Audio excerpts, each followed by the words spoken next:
A Reforma Protestante revolucionou o mapa da Europa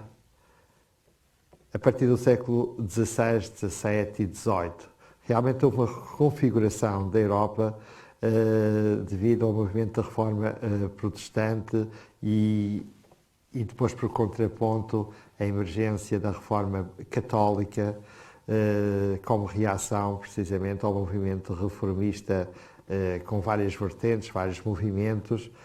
que, entretanto, fragmentaram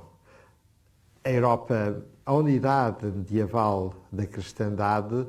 e acabou por fazer emergir, especialmente a partir do século XVII, e no contexto de uma das consequências mais dramáticas desse mesmo processo reformista, que foram as chamadas guerras religiosas, a chamada Guerra dos 30 Anos,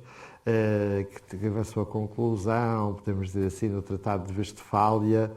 já nos anos 40 do século XVII. Tudo isso contribui, todo esse processo contribui por redefinir, recompor o mapa da Europa cristã. E podemos dizer que a Reforma Protestante acabou por contribuir para aquilo que podemos chamar a confessionalização política dos Estados europeus, dos reinos europeus, que a partir daí acabaram muitos deles por se associar a uma das linhas das reformas, a uma das correntes, e afirmar os chamados Estados confessionais, na mesma medida em que o próprio cristianismo se confessionalizava em diferentes confissões religiosas, católicos, luteranos, calvinistas, batistas, etc. E este processo de confessionalização é uma das marcas da modernidade, do ponto de vista da relação com a história do cristianismo, mas também, ao mesmo tempo, uma das marcas do processo de afirmação da ideia de Estado, da construção do Estado moderno, que acaba por adotar uma das confissões do cristianismo como a sua confissão obrigatória,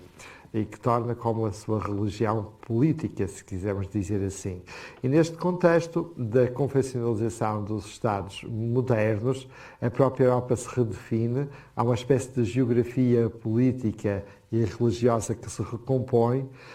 em que boa parte da Europa dita do Norte é mais marcada precisamente pela Reforma Protestante, e uma parte do centro da Europa, e a Europa do Sul muito mais marcada pela Reforma Católica e pela assunção da Confissão Católica. Esse mapa confessional da Europa é, de facto, uma das características da história política ou religiosa moderna, e foi, de facto, a Reforma Protestante, ou a Reforma de Protestantes, como alguns autores preferem dizer, que fez essa reconfiguração e transformou, de facto, aquela unidade medieval da chamada cristandade latina, da cristandade sujeita à liderança da Igreja de Roma. E, neste contexto, também esse processo de confessionalização da Europa acabou por criar uma visão dessa mesma Europa na relação com aquilo que era o desenvolvimento económico, o desenvolvimento e a assunção das grandes potências europeias, onde houve um processo, de facto, de recomposição também a esse nível, com a diversificação podemos dizer, das potências imperiais, umas de marcas católicas, uma de marca dita protestante. De facto, o século XV e XVI tinha sido marcado pela assunção das duas primeiras grandes potências ibéricas, que lideraram aquilo que foi o processo de expansão europeia a nível global, e que, de algum modo, a partir das suas viagens de exploração marítima, que levou ao achamento de novos mundos, esse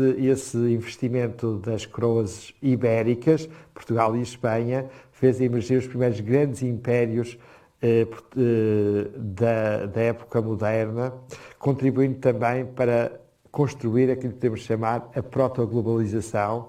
e não é de desconsiderar o facto desse processo de expansão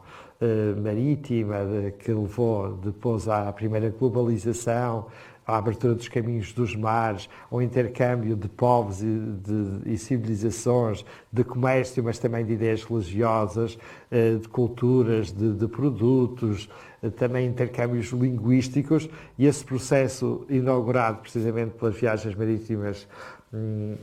lideradas pelas coroas portuguesas e espanholas, gerou as primeiras duas grandes potências católicas, as primeiras da modernidade. A partir do século XVII, finais do século XVI, XVII, há uma mudança desse mapa de poderio político, em que pouco a pouco vão emergindo potências protestantes, ou de confissão protestante, ou ligadas à confissão protestante, nomeadamente Holanda, Inglaterra, entretanto, depois mais tarde também a França. A França é aqui um caso também muito especial, porque é marcada também pelo protestantismo, mas acaba por se reconfigurar no quadro do catolicismo, mas não deixa também ser uma potência que aqui está numa relação bipolar entre o mundo protestante e o mundo católico, e também que se afirma como potência. E, de facto, essa reconfiguração das potências europeias a partir do século XVII, em que pouco a pouco as potências ditas protestantes, e depois com a França aqui no meio, acabam por levar a melhor e se afirmar, carcomendo os territórios descobertos e pelas potências católicas, essas potências protestantes acabam por se afirmar no contexto internacional, e a partir do século XVIII e XIX liderar aquilo que nós chamamos o processo de afirmação do eurocentrismo europeu, que acaba por ter uma marca protestante bem forte, e também do ponto de vista daquilo que é o processo de acumulação de riqueza e de liderança daquilo que é o grande jogo económico internacional. Todavia, importa destacar que no contexto da afirmação europeia e do continente europeu como continente potência mundial, a própria divisão interna do cristianismo marca também a relação entre as diferentes potências que estão precisamente em equação e em jogo nesse contexto de afirmação mundial. E o que é interessante verificar é que aquilo que é o mapa da Europa fragmentado, confessionalizado, e também muitas vezes em conflito entre as potências, entre as metrópoles que acabam por ter um conjunto de colónias espalhadas pelo mundo, pelos diferentes continentes, essa relação conflitual e concorrencial no contexto do continente, no palco do continente europeu, acaba por ser essa relação acaba por ser projetada a nível mundial, e essa relação de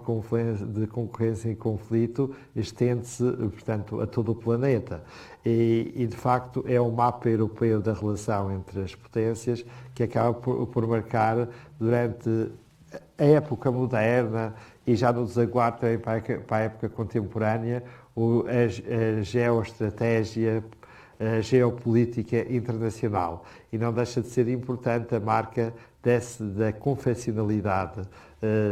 que marca o mapa europeu, mas também marca esse jogo político a nível internacional, onde hoje ainda se vê resquícios disso mesmo, até no próprio imaginário que temos da Europa protestante e da Europa católica, onde tendemos muitas vezes a fazer uma leitura destes 500 anos, mais por estereotopia, pelas visões mitificadas e representadas dessa divisão mítica